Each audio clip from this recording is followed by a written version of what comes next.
and welcome to Murphy's Garden, and you join me on Sunday evening. So haven't been doing much gardening at all this weekend. In fact, we have had a very busy weekend, but on Friday I went over to Sheffield because Olivia, who lots of you know from, she's featured in lots of the videos that we've done, she is now in her third year of her course, landscape architecture course at Sheffield University. So she's finished for the year and it was her end of term exhibition, so they were just putting up all the work that well, their end of term work or their end of year work for companies to come in and see, for prospective employers, but also for family and parents to come and have a look at what they've been working on.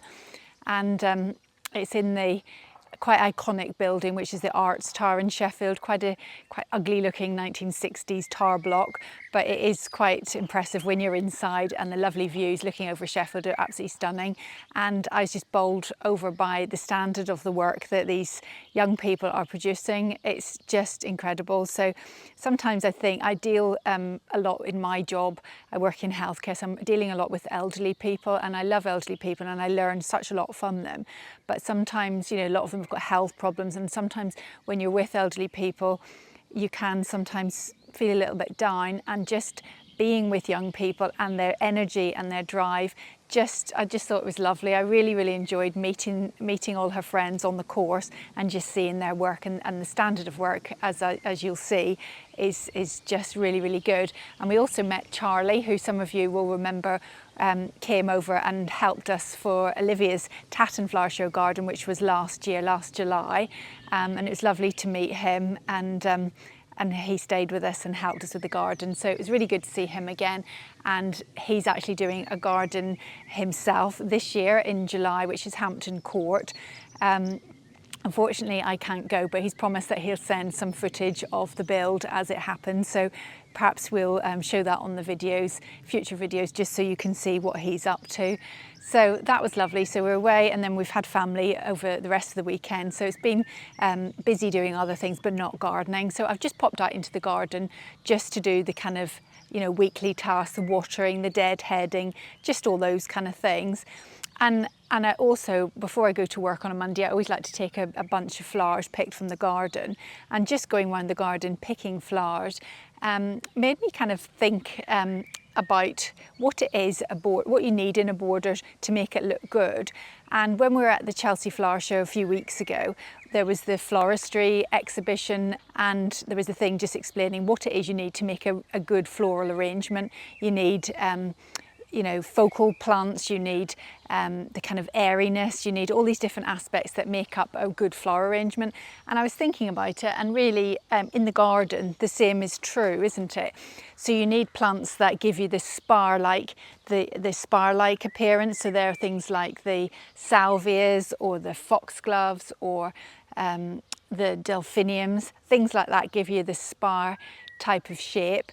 And then you also need the kind of, what I would call the kind of blobs, you know, like the circle. So here behind me I've got this Cephalaria gigantea, which has got this, you know, nice round flower head, but you can get that in lots of different ways. It could be in alliums. Here I've got some drumstick alliums behind me, or just roses, or any kind of focal kind of flower. Lots of them have lovely round spherical appearance.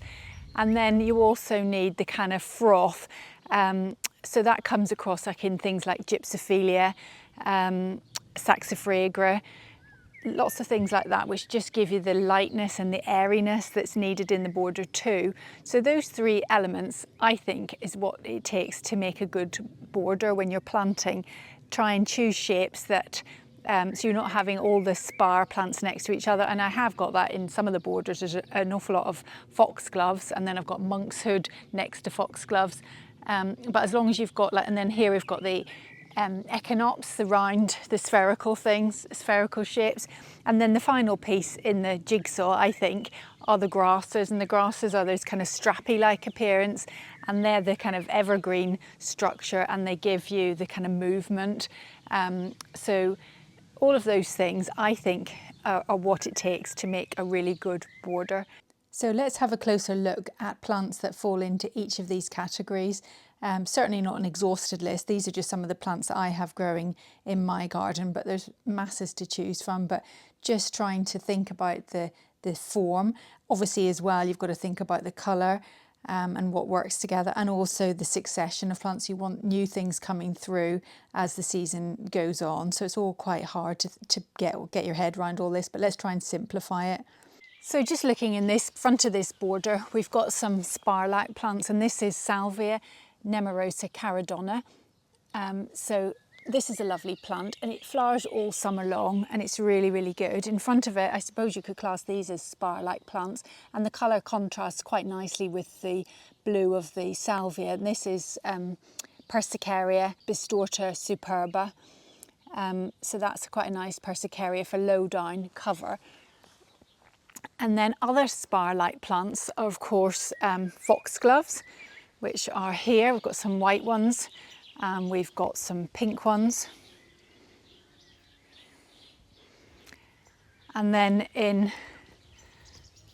other parts of the borders, we've got probably too many foxgloves in this border. They've self-seeded everywhere. This is monkshood aconitum, which has got bees on it, and that's another spire-like plant. And then we've also got things like the can you see the verbascum, which is at the back there? A peach verbascum. And then if we come round here, this is a lovely lupin. This is quite a late flowering lupins. All the other lupins have gone over, but that one's gorgeous. And then another type of spire-like plant is the nepeta, which we've got running down the path. So just looking at different forms and different shapes. There's a delphinium, not quite sure what's happened to that, but that should be another spire-like plant. And a better example of a delphinium, this one called Magic Fountain. And a lovely white foxglove here, which is looking good. And it's also important to think about succession. So these are antirrhinums, which will give us the spire-like appearance later on in the year. These are apple blossom. This is phlox, which will flower a little bit later. And then we've got penstemon or penstemon. I can't remember what this one's called, but it's just started to flower in the last few days. If I was asked what my favourite spire-like flower would be, I'd definitely say salvias. I love salvias. This is another one. This is Salvia amistad. This is a much taller variety than the Nemorosa caradonna. It will get taller, so it's really good for back of border. This will flower a little bit later in the season too. And look at this for another absolutely fabulous salvia. This one's called Salvia nemorosa pink nebula, and it's got these magenta pink flowers. And here I've got it growing with some grasses, Brisa maxima, and also some dill just to contrast the colour, and it just looks beautiful. I love it. So they're the spires that make up the borders. So the other shape that make up the borders are the globular kind of circular type shapes. Probably this is the best example of all, and these are the alliums. So in this garden we have a succession of alliums. We have the purple sensation, which come first, then they start to go over, and we have that allium Christophii, which we have quite a lot of now because it's self-seeded, and there's some more there. And as the Christophii start to go over, then they're replaced by these smaller alliums. This one is called allium hair. It's got a little petal attached to it, but not quite open yet. But they've got these crazy little hairy bits that stick up and look quite cool. And then we've also got masses of these drumstick alliums, which I just love them, and they last a really long time. They're really good. So they make up the kind of the balls and the circles. And you've also got things, of course, like the roses, which give you that circular shape. This is ballerina, Rosa ballerina. And then also the echinops there, which haven't quite come out yet. And then at the back, we've got Cephalaria gigantea, which is a really good plant. I love that plant. And then you've got things as well, like the poppies, which give you that circular shape when they're out. They're just closing up for the evening, but they look absolutely fabulous. And then when they go over, you've got an extended season because you've got these lovely heads, these seed heads, and this is them before they open. And then after they've finished flowering, that you get these, as I say, these nice seed heads. So you've got that globular look all the way through with those. So that's really good. And then you've got the kind of other focal plants, like things like this. This is a Hemerocallis, which is looking lovely. So it's a new hemerocallis that I've got. And also things like roses in this border, and of course the peonies. So they give you they're the kind of focal flowers and give you the kind of circular look to the borders. And with a mind eye for later in the season, we've got some helianthus or sunflowers, and also this Nautica macedonica, which is out now and flowers pretty much all summer, is absolutely great. If you keep deadheading it, it will keep coming. And this little thing at the very front is Sanguisorba, little angel. So it's a good globular little plant for front of border. And here in the border is some cosmos. So we'll enjoy those round circular pink and white flowers in midsummer. But in the meantime, we'll enjoy this fern-like, really light foliage. And then I suppose the next thing would be the kind of frothiness, so the fluff or the frothiness. And that comes in the form of things like this. This is the Amimagis. If you can just about make that out at the back. And another umbel or umbellifer is the Amivisniger. So this flower's a little bit later than the Amimagis, and I plant all of these from seed, and this is Floristil, another umbel too. And then we've also got things like the Saxifraga ubrum, which is London Pride. The geum has gone over now, but here we've got Gypsophilia, which again gives you that lovely frothiness as well, as does the Thylictrum, which has gone over now. It's just starting to come back again. And a few more ideas for frothiness. Here we have Valerian officinalis. This was a plant that featured a lot in the gardens at the Chelsea Flower Show this year. And it does give that nice light airy feel. We've got some Amivisniger just next to it, which will be opening up probably as this goes over. And just at the front of this border is Origanum vulgare, just beginning to open. Really good for suppressing the weeds, and it looks good front of border. Here we've just got it with the grass behind it and the Salvia nemorosa. It's just about to open, and this is a big magnet for the bees. And next is Alchemilla mollis, or lady's mantle, and this is a great plant for giving that zesty lime green colour. It looks good next to any other colour in the border, but I love it next to purple, and here I've got it with the Salvia amistad, which still looks quite dwarf-like at the moment, but it should get taller. But it's a good plant. It can be quite invasive. Olivia did do a video all about it. There's a video if you want to have a look at it. It was quite invasive in our last garden, and I got to really not like it. But in this garden, it isn't at all. And we're on light sandy soil here, and it really just stays put. I don't have a problem with it at all here. And this is Achillea tarmaca, the pearl. So it doesn't look like much at the moment, but it is just beginning to open. And it looks a bit like Gypsophilia. It has these tiny little clusters of flowers, and they look great, and they particularly look great dried in dried arrangements, and I love them for the big froth that they create. So that will be coming out shortly. And here at the front of the border is Gypsophilia paniculata, and this one comes back every year. I planted it several years ago, and I don't plant it anymore. It just comes back. Unlike the Gypsophilia, the Covent Garden one that we've previously spoken about, I have to plant that every year because it's not hardy, whereas this is. And this again gives me the big frothiness, which looks good with all the other plants in the borders and in arrangements.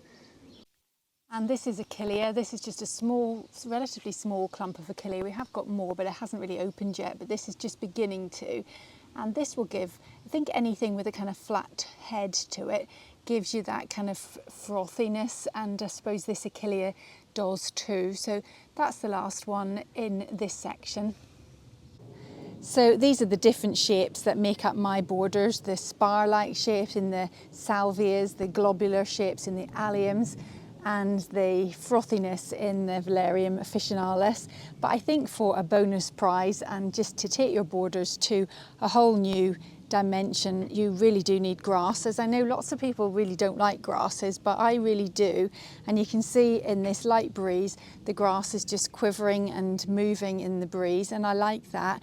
And at this time of year, the grass doesn't really, it's not quite unremarkable. It's just these long, strappy leaves. This is Miscanthus Yakushima dwarf, and it's got these white stripes up the middle of the leaf, but it looks fairly unremarkable, but it's the plants around it. It just is a foil for them. But in the autumn, when lots of the things have started to die back, it becomes the centre focus of this border. It really does. It looks great in autumn. So grasses just add that extra dimension. And I put in a few annual grasses. I've got that Brisa maxima, which I grew loads of this year, and I've never grown it in the border. I don't know whether it will be invasive, if it will self-seed, but I'll have to keep an eye on it. But I do like it for its nodding heads in the breeze. I have got some Conocloa here, which has just been quite slow to do very much. I've got 3 clumps of it here, but it doesn't seem to do an awful lot. But I do think grasses can really help just take the border to another level. So as well as form, obviously it's really important to look at colour, so trying to choose colours that are quite harmonious. So you can either have them harmonious where they all, you know, this is quite cottagey part of the garden, so it's cottage-like plants. So I've got mostly pinks and purples and whites and yellows, all quite soft colours. But depending on the look you're after, you can do contrasting colours, or you can do really hot colours. So I think I'll be looking at kind of perhaps hotter colours in the top borders when I come to do the redesign. But I think because I'm about to do this big redesign, I'm really sort of studying plants perhaps a lot more than I did, because I'm really conscious I just want to get it right this time. So these plants are all just being plunged into this cold water, and they will be conditioned overnight, ready for arranging in the morning, because I quite like just taking some flowers to work. I think it just cheers everybody up. And so I think it's worthwhile just thinking about these principles when we put our borders together, and when I will be thinking about that when I put the new borders together, when I do eventually get onto this, which hopefully will be soon. Keep talking about it and it hasn't happened yet. We've still got lots of building work to do before I can do that, but I think it's quite helpful. And here is the star of my floral arrangement, and this is the beautiful Olivia Rose. So that will be definitely my focal plant. I've got another one here.